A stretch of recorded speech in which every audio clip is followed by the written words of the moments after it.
So now we're going to create the distressed background for our snowman scarf.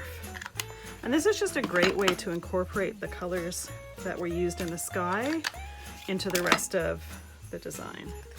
So I'm going to also add a little bit of the Perfect Pearls. Now there's two ways that you can put them on here. You can use your brush that we used, and instead of tapping it back into the container, you can tap it onto your inks there before we add the water. Or you can use, I tend to like to use a little bit of a Slurpee straw, and I use this for when I'm using glitter as well. It's a really nice scoop that's the perfect size and fairly inexpensive if you happen to have kids that like to have Slurpees every once in a while. Always nice to reuse things that we have in everyday life.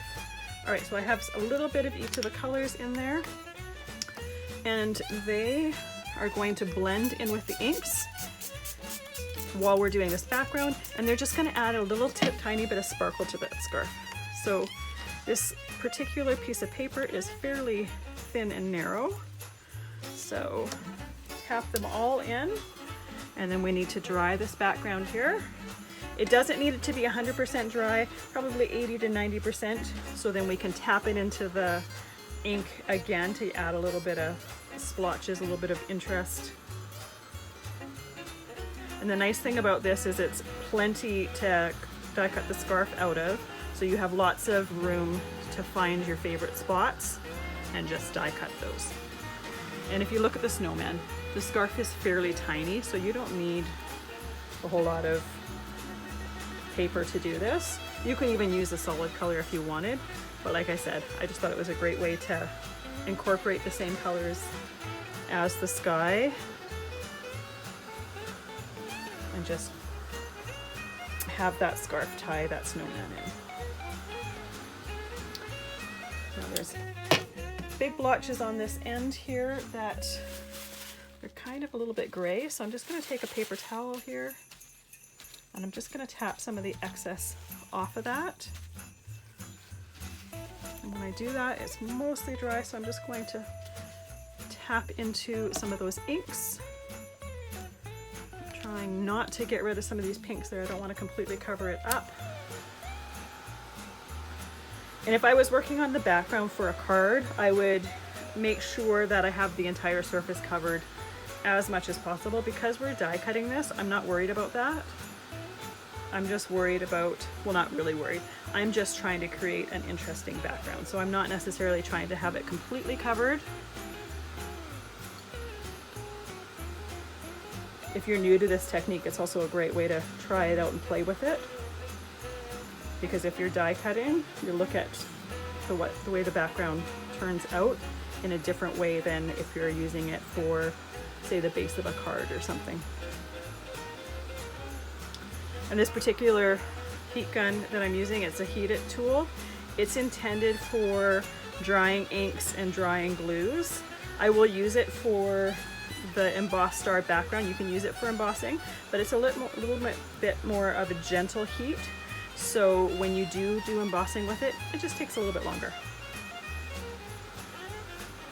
Which is totally fine if you're doing one or two things. If you're doing an assembly line, having a lot of them that you want to do a lot of embossing, you might want a little bit more of a powerful heat gun. But for this, it's perfect. So I'm going to try tap into some of the lighter of my inks here. And I typically do this about 3 or 4 times. You can do it more than that if you want.